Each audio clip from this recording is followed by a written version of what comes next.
मोदींच्या कान उघडणीनंतर बापटांना आली जाग. तुरडाळीचे भाव 120 रुपये किलोवर स्थिर ठेवणार, तर केंद्राकडून राज्याला 700 मेट्रिक टन तुरडाळ. लॉटरी घोटाळ्यातील माझ्यावरचे आरोप खोटे. जयंत पाटलांचं पत्रकार परिषदेत स्पष्टीकरण, तर घोटाळा प्रकरणाची चौकशी सुरू. संबंध कसे ठेवायचे हे एकदाच ठरवा. नाराज उद्धव ठाकरेंचा भाजपला इशारा. शिवसेना भाजपमधली धुसफूस सुरूच. टीम मोदींमध्ये 19 नवे चेहरे. मिशन यूपी अंतर्गत 13 मंत्री उत्तर प्रदेशचे, तर राज्यातून आठवले भामरेंनी घेतली मंत्रिपदाची शपथ. जावडेकर यांचंही प्रमोशन कॅबिनेटपदी. रामदास आठवलेंचं मंत्रिपदाचं स्वप्न अखेर पूर्ण. आठवलेंनी घेतली राज्यमंत्रीपदाची शपथ, मात्र आठवले स्वतःच नाव विसरले.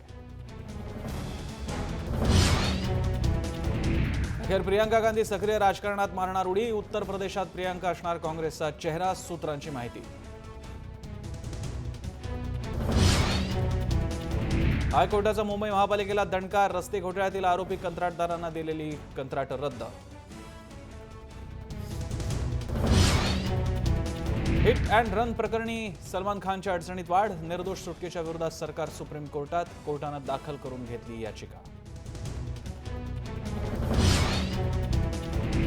बॉम्बे हायकोर्ट आता मुंबई हायकोर्ट, तर कलकत्ताचं कोलकाता आणि मद्रासचं चेन्नई हायकोर्ट. नामांतराला केंद्रीय मंत्रिमंडळाची मंजुरी.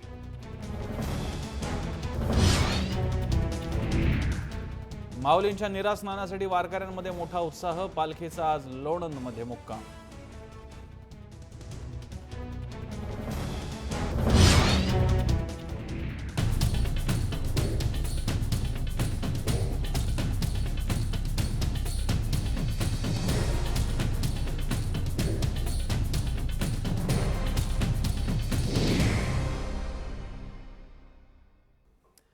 नमस्कार, मी प्रसन्न जोशी. लक्षवेधीमध्ये आपल्या सगळ्यांचं स्वागत. आज केंद्रामध्ये एनडीए सरकारचा, पर्यायानं प्रामुख्यानं भाजप सरकारचा फार मोठा मंत्रिमंडळ विस्तार झाला आणि या विस्ताराचे अनेक अर्थ आहेत, कंगोरे आहेत. त्यातली उघडपणे काही दिसणाऱ्या गोष्टी म्हणजे उत्तर प्रदेशमधल्या लोकांना सर्वाधिक मिळालेली संधी. रामदास आठवले महाराष्ट्रातून आता केंद्रात राज्यमंत्री झालेले आहेत आणि भाजपनं मंत्रिमंडळामध्ये महाराष्ट्राला दिलेलं खास स्थान. उत्तर महाराष्ट्रामधून भामरे दिलेले आहेत. या सगळ्याचा अर्थ आगामी निवडणुका, जातीचं सत्ताकारण आणि सत्तेचं जातकारण याची केलेला सगळी तुलना आणि बॅलन्स, आणि या सगळ्याच्या पार्श्वभूमीवरती निवडणुकांवर डोळा ठेवून हे मंत्रिमंडळ विस्तार झाला का, या अनुषंगाने आपण चर्चा करणार आहोत. कारण अनेक कंगोऱ्यांनी या सगळ्या निवडीकडे बघावं लागणार आहे. फार मोठा महत्वाकांक्षी असा मंत्रिमंडळ विस्तार आहे. आणखी 2-2.5 वर्षांवरती आता निवडणुका आलेल्या असताना भाजपनं टेम्पो सगळा 2014 पासूनचा जो टेम्पो एक वातावरण तयार झालेलं ते कुठे लूज होऊ दिलेलं नाहीये. त्या अनुषंगाने चर्चा फार महत्त्वाची आहे. आपल्यासोबत मान्यवर असणार आहेत. त्यांच्याकडे जाण्यापूर्वी कोणते मुद्दे घेऊन आपण ही चर्चा करणार आहोत पाहूयात ग्राफिक्सच्या माध्यमातून. मंत्रिमंडळ विस्तारामागचं लक्ष्य निवडणुका हे आहे का? उत्तर प्रदेशातील सर्वाधिक मंत्री मिळवून देतील का सत्ता? आठवल्यांचं मंत्रिपद मुंबई मनपा जिंकवून देईल का? सेना महत्वाची नाही हे भाजपनं पुन्हा एकदा दाखवलंय का?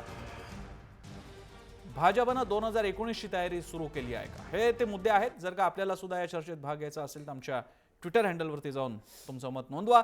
यूपी आणि बीएमसी निवडणुका डोळ्यांसमोर ठेवून केलेला हा मंत्रिमंडळ विस्तार आहे का? चर्चेला सुरुवात करूयात. आपल्यासोबत मान्यवर आहेत. आपल्यासोबत इथे स्टुडिओमध्ये आहेत डॉक्टर भारत कुमार राऊत, ज्येष्ठ संपादक आणि माजी खासदार. त्यांचं स्वागत. त्यांच्याबरोबर आहेत प्रताप थोरात, ज्येष्ठ राजकीय विश्लेषक आणि पत्रकार. पुण्याहून आपल्यासोबत सुनील तांबे आहेत, तेही राजकीय विश्लेषक आहेत, स्तंभलेखक सुद्धा आहेत. सगळ्यांचं स्वागत. मी राऊत सरांपासून सुरू करेन. राऊत सर, पहिलं इम्प्रेशन काय आहे आजच्या या मंत्रिमंडळ विस्तारानंतर? आजच्या मंत्रिमंडळाचं विस्ताराचं जर हे करायचं तर पहिली गोष्ट लक्षात घ्या की हा भाजपचा मंत्रिमंडळ विस्तार आहे. हा एनडीएचा मंत्रिमंडळाचा विस्तार नाहीये. त्यामुळे याच्यामध्ये एकंदर जे 19 नवीन लोक घेतले त्याच्यावेळी फक्त 2, एक रामदास आठवले आणि दुसरे अनुप्रिया सिंह पटेल, हे 2 फक्त भाजपच्या खेरीज अन्य पक्षांचे लोक आहेत. बाकी 17 हे भाजपचेच आहेत. त्यामुळे भाजपचा मंत्रिमंडळ विस्तार आहे नंबर 1. नंबर 2 आहे प्लीज वन प्लीज ऑल. बरं, अशा तऱ्हेचं हे कार्य झालेलं आहे. सगळं उत्तर प्रदेशच्या निवडणुकांवर तर डोळा असणारच. त्याहीपेक्षा अनेक ठिकाणी जे नाराज आहेत, उदाहरणार्थ राजस्थाननी गेल्या वेळी सर्वच्या सर्व जागा या भाजपला दिल्या, परंतु प्रत्यक्षात त्यांना फक्त एकच मंत्रिपद मिळालं होतं. तर ते तसं काही होऊ नये, मग त्याच्यामध्ये त्यांची नाराजी फार काळ टिकू नये यासाठी म्हणून त्यांना आणखीन 3 खासदार त्यांचे आता मंत्री झालेले आहेत. तीच गोष्ट गुजरातची होती. गुजरातमध्ये एक नरेंद्रभाई मोदी, पण ते सुद्धा उत्तर प्रदेशाचे अधिकृतपणे आहेत. ते सोडले तर फार तिकडे काही कोणाला हे नव्हतं. एक स्मृती इराणी या फक्त गुजरातमधून निवडून आलेल्या राज्यसभेच्या खासदार होत्या. ते हेच होतं. तिकडे सुद्धा त्यांनी खूप चांगल्या पद्धतीने लोकांना खुश करण्याचा प्रयत्न केला आहे. कर्नाटकमध्ये निवडणुका होत आहेत, त्यामुळे कर्नाटकमधल्या लोकसभेच्या सदस्यांना मिळालेलं आहे. धर्मविषयक बोलायचं तर MJ अकबर सारख्याला घेतलेलं आहे, काही दलित घेतलेले आहेत, आदिवासी घेतलेले आहेत. या हे सगळं चांगलं कसं, मला एक फक्त धोक्याची घंटा वाजवायची आहे की हे जर का हे पॉप्युलर इलेक्शन सार्वत्रिक निवडणुकांमधून जर लोक निवडून येतात तर मग लोकसभा आणि राज्यसभा या 2 गोष्टी आणि दोन्ही सदनांना सारखेच अधिकार आहेत. हे जरी खरं असलं तरी सुद्धा लोकसभेपेक्षा तुलनेत राज्यसभेचे किती सदस्य हे मंत्रिमंडळात असावेत याबद्दल काहीतरी परिमाण असणं गरजेचं आहे. कारण आधीच मी आता मोजत होतो 11 लोक गेल्या आता म्हणजे 11 लोक हे राज्यसभेचे सदस्य होते. त्याच्यात आता आणखीन 6 लोकांची भर पडली आहे. म्हणजे एकूण 17 मंत्री हे राज्यसभेतून निवडून आले, त्यांचा प्रत्यक्ष जनतेशी संबंध नाही. हे कितपत योग्य आहे? आणि नरेंद्र मोदींसारखा जो पॉप्युलरिटीचे हे असतात, लोकप्रिय पंतप्रधान आहेत आणि त्याच्यावर त्यांची श्रद्धा आहे, असे पंतप्रधान हे अशा तऱ्हेचं का करतात, हा एक माझ्यापुढे प्रश्न निर्माण झालेला आहे. बरं, थोरातजी, यामधला शिवसेनेचा मुद्दा लगेच म्हणजे आज दिवसभरात पहिल्यांदा महाराष्ट्रात कोणत्या बातम्या होत्या? शिवसेनेला बाजूला ठेवलं, विश्वासात घेतलं नाही, टोलावून लावलेलं आहे पूर्णतः, आणि शिवसेनेला स्वतःलाच वक्तव्य करावं लागतं, आम्ही मागायला जाणार नाही, मात्र हक्काचं आहे ते घेणार. म्हणजे नेमकं काय करणार ते पुन्हा स्पष्ट नाही, कारण हक्काचं आहे तर तुम्ही घेतलं का नाही? एक जागा त्यांच्याकडे अजूनही बाकी आहे. देसाईंचा मागच्या वेळी दिल्लीत जाऊन त्यांना परत यावं लागलं होतं. शिवसेनेचं काय चाललंय आणि भाजप शिवसेनेला बघते तरी कशी? याच्यामध्ये एक क्लिअर दिसतंय की नरेंद्र मोदींचं शिवसेना तुम्ही खालच्या लेवलला बघा, मुंबई लेवलला फडणवीसांशी बघा, मोदींच्या लेवलला बघताना, केंद्रात बघताना तुम्ही जे अनिल देसाई तिथं पाठवले शपथ घ्यायल्यानंतर परत बोलवले, तर ते नाही, तसं काही चालणार नाही. एक त्याचं मी दुसरं तुम्हाला उदाहरण देतो, आणि त्याच्यासाठी उत्तर प्रदेशमधला हा जो अनुप्रिया पटेल फॅक्टर आहे आणि त्या फॅक्टरशी जर आपण शिवसेनेची तुलना करू, त्याची थोडीशी आधी बॅकग्राऊंड देतो. बऱ्याच लोकांना कधी माहीत नसेल की ही जी युती होती, ही युती करून दिली होती हरबंस सिंग म्हणून जे आता खासदार आहेत अनुप्रिया पटेल यांच्या पार्टीचे, अपना दलचे, हे कृपाशंकर सिंगांचे कार्यकर्ते मुंबईतले, हे इथले कॉन्ट्रॅक्टर होते, परंतु अतिशय चतुर माणूस. या चतुर माणसानं 2014च्या आधी अमित पटेल यांचे घर गाठलं आणि म्हणाला की काय मोदी साहेब तिकडे लढतात वाराणसीत, त्यांना आमचा फायदा होईल, ते तुम्ही 2 समाजांची युती करा, म्हणजे कुर्मी समाज अनुप्रिया पटेल यांचा, कारण ते फार मोठं प्रस्ताव होतं त्यांच्या वेळी. डॉक्टर सोनेलाल पटेल अतिशय तळमळीचा कार्यकर्ता, कुर्मी शेतकरी समाजासाठी खूप काम केलेला. तर म्हणले, परंतु त्यांचा मतदारसंघ नाहीये, पॉकेट्स आहेत पूर्वांचलमध्ये, पूर्व उत्तर प्रदेशात. तर म्हणजे आमचा राजपूत समाज आहे आणि कुर्मी समाज आहे, म्हणून ती युती करा, जागा 2 द्या, एक जागा अनुप्रिया पटेल, एक जागा मला, असा तो विषय होता. त्यावरती तो हे समजूत झाला, दोघेही निवडून आले. आता हे सगळं झाल्यानंतर आता हे चतुर्ग्रस्त आहेत हरबंस सिंग, नंतर त्यांनी परत तिकडच्या अंतर्गत कारवाया सुरू केल्या. अनुप्रिया पटेल आणि त्यांची आई कृष्णा पटेल यांच्यामध्ये परत त्यांनी तिथं धुई मारून ठेवली. कृष्णा पटेल या अध्यक्ष पक्षाच्या, ज्या वेळेला घराणेशाही असते आणि कुटुंबाचा कारभार असतो त्यावेळेला हे घोळ होतात. आता वर्षापूर्वी त्यांनी पत्र पाठवलं आईच्या सहीचं की मुलीला मी पक्षातनं काढून टाकलेली आहे, म्हणजे त्या खासदार आहेत, मुलीला पक्षातनं काढून टाकले. हा इतका घोळ. बरं, हरबंस सिंग याच्या पाठीमागचे सूत्रधार होते, ते ॲम्बिशियस आहेत, त्यांना मंत्री व्हायचंय. त्यांना वाटलं अनुप्रिया पटेल यांना असा आईचं मुलीचं भांडण लावून आपल्याला जमून जाईल सगळं, हा सगळा डाव होता. परंतु आताची बॅकग्राऊंड सांगायचं असं, अनुप्रिया पटेल ह्या मोदींना भेटल्या, ही परिस्थिती. स्पीकरकडे पत्र दिलं होतं त्यांना पक्षातून काढलेलं, आणि मोदींनी त्यांना पूर्णपणे सपोर्ट केला. त्यामुळे त्या मोदींच्याच कॅन्डिडेट आहेत तशा. म्हणजे आत घरी त्यांच्या आई त्यांच्या विरोधात वागलेली होती, पक्षाचे दुसरे एकमेव असलेले खासदार ते विरोधात गेले होते, तरी त्यांना इथं जागा दिली. मोदींशी चांगला रॅपो असला तर काय होऊ शकतं, हे आजचं अनुप्रिया पटेल यांचं उदाहरण. आणि तोच रॅपो चांगला नाही, मोदींशी तुम्ही लढायला लागलात. अनिल देसाईंचं प्रकरण मागच्या वेळेला होतं, ते घरी आले. ते अनिल देसाईंना आता दुखवत असेल फार बिचाऱ्यांना, या विनाकारण आपण गेलो. जवळ जाऊन न मिळणं हे फार दुःखाचं असतं. त्यापेक्षा सुरेश प्रभू असणं जास्त बरं. हो, अतिशय बरं. तर त्याच्यामुळं मोदींनी त्या पातळीवर दिलं की तुम्हाला माझ्याशी युती करायची, माझ्याबरोबर नांदायचंय म्हटल्यानंतर माझ्या पद्धतीनं वागावं लागेल. अनुप्रिया पटेल यांना आता त्यांनी पूर्णपणे वरदस्त आहे. बरं. त्यांना खातेही चांगलं देतील. त्या क्वालिफाईड आहेत, MBA आहेत अनुप्रिया पटेल. त्यांच्या पूर्व उत्तर प्रदेशामध्ये जे काही पॉकेट्स आहेत तिथं त्यांच्या जातीचं, त्यांच्या पक्षाचं वजन आहे, त्याचा त्यांना फायदा होईल. बरं. हा त्याच्यातला भाग होता. मी पुण्याला जातो हाच मुद्दा आणखी थोडा सविस्तर घेण्यासाठी, कारण उत्तर प्रदेशचा उल्लेख झालेला, मुंबईकडे तर आपल्याला यायचंच आहे. सुनील तांबेंकडे मी जाणार आहे यासाठी.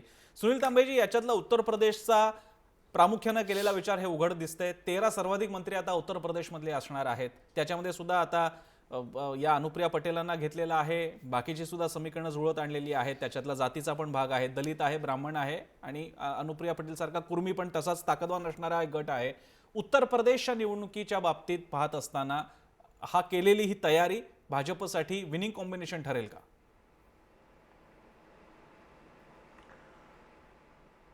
विनिंग कॉम्बिनेशन ठरेल की नाही हा प्रश्न आत्ता घाईने उत्तर देणं कठीण आहे. बरं. परंतु दोन गोष्टी झालेल्या आहेत. एक तर अमित शहा यांनी या सगळ्या जे कोणते नवनिर्वाचित मंत्री आहेत त्यांना निमंत्रण जे आहे, त्यांची भेट जी आहे ही अमित शहा यांनी घेतली. आतापर्यंतचा जो काही प्रोटोकॉल आहे त्याप्रमाणे पंतप्रधान हे ऍक्च्युली ज्यांना आपण मंत्रिमंडळात घेणार आहोत त्यांचं स्वागत करतात किंवा त्यांना भेटतात किंवा त्यांना ते पंतप्रधान कम्युनिकेट करतात.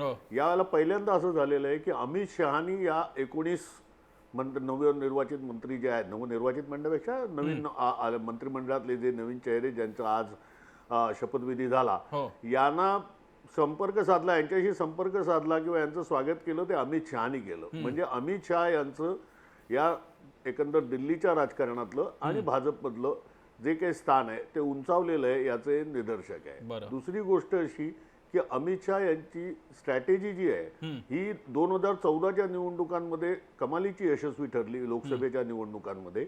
त्यानंतरच्या सगळ्या राज्याच्या म्हणजे विशेषतः बिहार, दिल्ली आणि बिहारमध्ये ही फसलेली आहे. असं असल्यामुळे आता ज्या युपीच्या निवडणुका होणार आहेत त्याच्यामध्ये ऍक्च्युली अमित शहा आत्ताचं जे काही मंत्रिमंडळ विस्तार आहे याच्यामध्येही असं दिसतंय की अमित शहानी ही सगळी जातीची गणितं जुळवलेली दिसतात, जातीची किंवा राजकारणाची, आणि ते स्वाभाविक असतं, केव्हाही राजकारण महत्वाचंच असतं, आणि ही जुळवलेली आहे. त्यामुळे अमित शहाना आता कितपत म्हणजे अमित शहाचं भवितव्य हे खरं युपीच्या निवडणुका ठरवतील असं वाटतं. म्हणजे हे वाटण्यावरतीच आहे, कारण काय मोदींच्या मनात काय आपल्याला कोणालाच माहिती नाही. आपण जे त्यांचे निर्णय आहेत त्याची चर्चा करतो, आणि याच्यामध्ये असं दिसतंय की युपीच्या निवडणुकांमध्ये प्रामुख्याने आता याची त्यांनी जी ओबीसी, दलित, ब्राह्मण अशी सगळ्या जाती समूहांना, म्हणजे जे महत्वाचे जाती समूह आहेत त्यांना जोडून घेण्याचा प्रयत्न केलेला आहे. आणि त्याच्यामध्ये फक्त मुसलमान हा एक गट राहिलेला आहे. आता त्याला काही यांनी चुचकारलेलं दिसत नाही, आणि ही अमित शहाची स्ट्रॅटेजी असावी. परंतु युपीच्या निवडणुकांमध्ये प्रामुख्याने आता जी लढाई होणार आहे ती मायावती आणि मुलायम यांच्यामध्ये होणार आहे अशी माझी समजूत आहे किंवा असं दिसतंय. आणि याच्यामध्ये भाजपची स्ट्रॅटेजी प्रामुख्याने मुलायम सिंग यादव यांना अधिकाधिक दुर्बळ बनवणं, म्हणजे कारण भाजपचा तिकडचा जो चेहरा आहे तो राजनाथ सिंग म्हणजे ठाकूरांचा आहे, आणि त्या तिकडे आता यादवांमध्ये अधिकाधिक दुही माजवणं हा भाजपचा अजेंडा असावा. बरं, या राऊत सर बोला. आणि बरोबर सांगितलं आता की मिशन युपी या दृष्टीने सगळं दिसतं, आणि प्रतापने जे सांगितलं त्याप्रमाणे सुद्धा ते युपीचे इलेक्शन डोळ्यापुढे ठेवूनच हे केलेलं आहे. मला असं वाटतं की ही जी स्ट्रॅटेजी जी जर अमित शहानी जर टाकली असेल तर ती खूप चांगली आहे स्ट्रॅटेजी आहे. आपण एकेकाळी मायावतीने सोशल इंजिनिअरिंग केलं असं जे म्हणत होतो त्या पद्धतीचंच हे सोशल इंजिनिअरिंग जाते.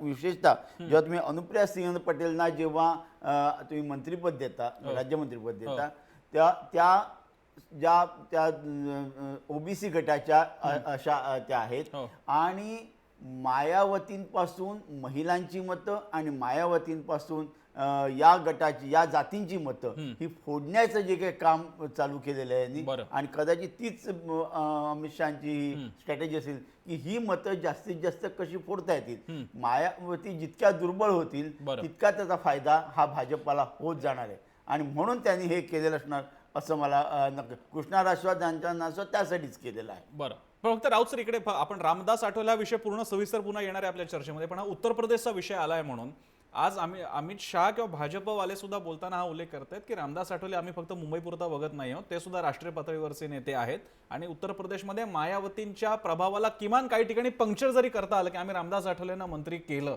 असा संदेश जो देण्याचा त्यांचा प्रयत्न आहे तो खरंच युपीतल्या दलित महादलितांपर्यंत पोहोचेल का? रामदास आठवले उत्तर प्रदेशला माहिती आहेत का? त्यांनी रॅली केलेल्या आहेत तिथे, पण तुम्हाला वाटतं परिणाम होईल? मला असं फार वाटत नाही. मी रामदास आठवले यांना इतकं वर चढवण्याच्या मी फारसा फेवरमध्ये नाही. याचं कारण रामदास आठवले यांचं महाराष्ट्रातही पूर्ण वर्चस्व नाहीये. महाराष्ट्रातही जो एक नवबौद्ध समाज आहे, या नवबौद्ध समाजाच्या पलीकडे रामदास आठवले यांचं वर्चस्व नाही. त्यामध्ये सुद्धा प्रकाश आंबेडकर किंवा अतिजहालमुळे जोगेंद्र कवाडे यांच्यासारखी माणसं त्यांच्या मतामध्ये सुद्धा वाटा घेणारे आहेत. अशा वेळी थेट युपी मध्ये जाऊन रामदास आठवले काही करू शकतील, पण किंवा असं मला वाटत किंवा नाही. किंवा त्यांना भाषेची अडचण आहे. हो, दुसरी गोष्ट त्यांचं जे व्यक्तिमत्व आहे हे उत्तर भारतातल्या कुठल्याही नेत्याच्या व्यक्तिमत्वाशी जुळणारं नाही. आणि रामदास आठवले हे नाव जितकं महाराष्ट्रामध्ये आणि महाराष्ट्रामध्ये खूप काही लोक आदराने ते घेतात असं नाही, किंवा म्हणजे जे ज्या समाजाचं नेतृत्व करतात ते दलित समाज सुद्धा त्यांचं नाव फार आदराने घेतोच असं नाही. त्यांचा एक पाठीराखा वर्ग जरूर आहे, पण त्याच्या पलीकडे मात्र पण समजा अनुप्रिया पटेल कुर्मी समाज, कृष्णा पासवान आहेत, पासवान पण आता यांच्याबरोबरच आहेत, या अर्थानं दलितांना आम्ही पाठिंबा देतोय, दलितांना आम्ही रिप्रेझेंटेशन देतोय, हा मेसेज पर्क्युलेट होईल का उत्तर प्रदेशमध्ये भाजपच्या दृष्टीने? अगदी बरोबर आहे. यासाठीच हे सगळं चाललेलं आहे की आम्ही काय होतं आतापर्यंत भाजपा ही ब्राह्मणांची पार्टी, भाजपा ही बनियांची पार्टी असं साधारणपणे समजूत ही उत्तर भारतामध्ये, त्याला कुठेतरी छेद देऊन आम्ही तळागाळापर्यंत पोहोचलेलो आहोत हे त्यांना आता स्वतःच सांगण्याची गरज आहे. कारण त्यांच्या कुठल्याही कृतीमधून, प्रशासकीय कृतीमधून तसं दिसत नाही. त्यामुळे त्यांनी जोपर्यंत स्वतः त्यांचेच नेते जाऊन सांगणार नाही तोपर्यंत लोकांना कळणार नाही. म्हणून या अशा तऱ्हेच्या माणसं आणायची आणि माणसांच्या रूपाने तुम्ही स्ट्रॅटेजी दाखवायची, हा कदाचित त्यांचा आत्ताचा गेम असणार. या सगळ्या आजच्या निवडीमध्ये एक वेगळं नाव दिसलं आणि कालपासून त्या नावाची चर्चा पण होती आणि तो एक सरप्राईज होतं. ते म्हणजे मुंबईतून MS केलेले डॉक्टर भामरे उत्तर महाराष्ट्रातले आहेत आणि त्या निमित्तानं खडसेंचा पार्श्वभूमी लक्षात घेता भाजपने एक प्रकारे उत्तर महाराष्ट्राला सुद्धा राजकीय प्रतिनिधित्व दिलेलं आहे, आमचं लक्ष आहे हे पण दाखवलेलं आहे. जोडीला खडसे लेवा पाटील आहेत तर इथे त्यांनी मराठा समाजातले भामरे पण दिलेले. मला हा प्रश्न घेऊन तांबेंकडे यायचे. तांबे सर, हा बॅलन्स उत्तर महाराष्ट्राच्या दृष्टीने केलेला आहे, भाजपनं करण्याचा प्रयत्न केलेला आहे आणि नाही म्हणाला भामरेंचं अतिशय उत्तम क्वालिफाईड असे डॉक्टर आहेत ते, त्यांचं स्वतःचं तिकडे त्या सामाजिक क्षेत्रात सुद्धा काम आहे. अशा प्रकारे प्रतिमा देणं ज्याच्यामध्ये जातीय बॅलन्स पण आहे, सामाजिक दृष्ट्या सुद्धा आहे आणि शिवाय भौगोलिक रिप्रेझेंटेशन आहे, हा परिणाम करेल का भाग? इथे आपण महाराष्ट्र म्हणून बघायला पाहिजे, केवळ उत्तर महाराष्ट्र म्हणून बघायची काही गरज नाही आहे. कारण महाराष्ट्रातल्या फक्त दोघांना आता या मंत्रिमंडळात म्हणजे मंत्रिमंडळ विस्तारात स्थान मिळालेलं आहे. एक आहेत रामदास आठवले, ते प्रामुख्याने त्यांच्याकडे अर्थातच दलित समाजाचा नेता म्हणून पाहिलं जातं, आणि दुसरे आहेत भामरे. या भामरेंकडे अर्थात आपण सगळेजण काढतो म्हणून, परंतु ते बहुजन समाजाचा चेहरा म्हणून पाहिलं पाहिजे.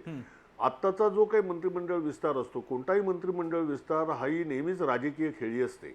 याचा कुठच्याही पॉलिसीच्या संबंधात काही फार थेट संबंध नसतो.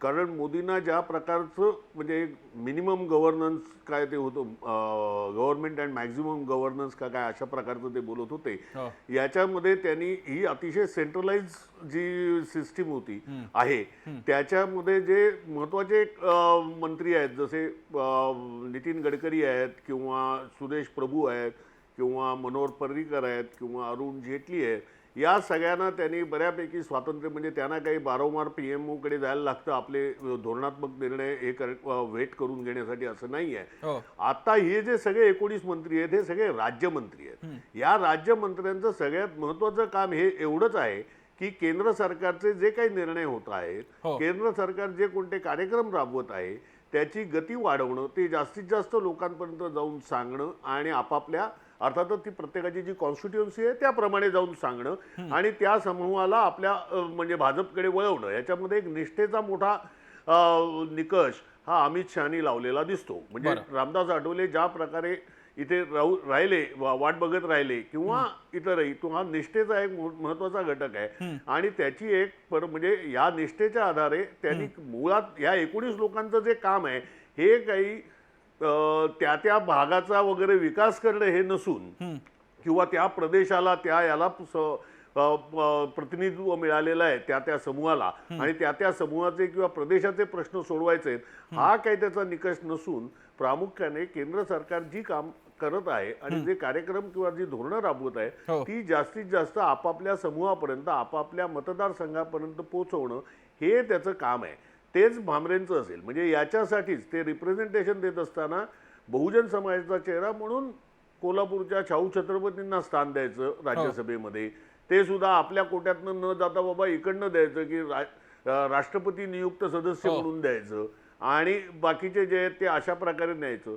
तेव्हा भाजप पुढचा महाराष्ट्रातला जो प्रश्न आहे तो प्रामुख्याने भाजपचा आत्ताचं जे नेतृत्व आहे ते देवेंद्र फडणवीसांचं असलं राज्याचं नेतृत्व, तरीही राज्यामध्ये राज्याचा जो काही महत्वाचा घटक आहे कुणबी, मराठा कुणबी समाज, याला एक प्रतिनिधित्व देणं हे सगळ्यात महत्वाचं आहे.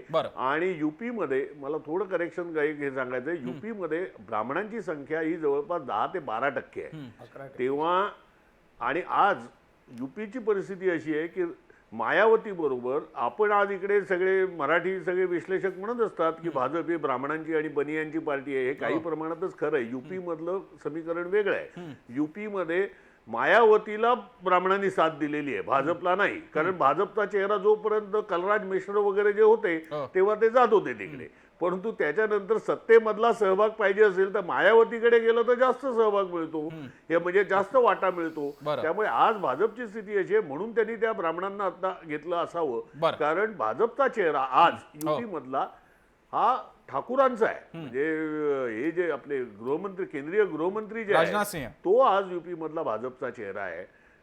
राजनाथ सिंह हा त्यांचा चेहरा आहे. आज ब्राह्मण हा चेहरा युपी मधला नाही आहे भाजपचा. बरं, तुम्ही म्हणताय ते बरोबर आहे तांबे सरांनी. म्हणूनच कदाचित गेल्या काही दिवसामध्ये बातम्याही पेरल्या जातात की कदाचित सुषमा स्वराज यांना आता उत्तर प्रदेशचा चेहरा बनवला जाईल. सुषमा स्वराज माहेरच्या ब्राह्मण समाजातून येतात, त्यामुळे कदाचित असा चेंज ते देऊ शकतात. पण अर्थात तो उत्तर प्रदेशचा पूर्ण वेगळा मुद्दा ठरेल. इथे आपण छोटासा ब्रेक घेणार आहोत आणि ब्रेकच्या नंतर आपण जरा महाराष्ट्रात, मुंबईत येणार आहोत, त्यामधल्या गणितांकडे आपण येणार आहोत आणि त्या अर्थानं या मंत्रिमंडळ विस्ताराकडे कसं बघायचं तेही आपण बघणार आहोत. ब्रेक नंतर आपल्यासोबत आणखी एक पाहुणे असणार आहेत. आपल्यासोबत सुनील खोब्रागडे असतील, दैनिक महानायकचे संपादक. छोटासा ब्रेक, पाहत रहा जय महाराष्ट्र.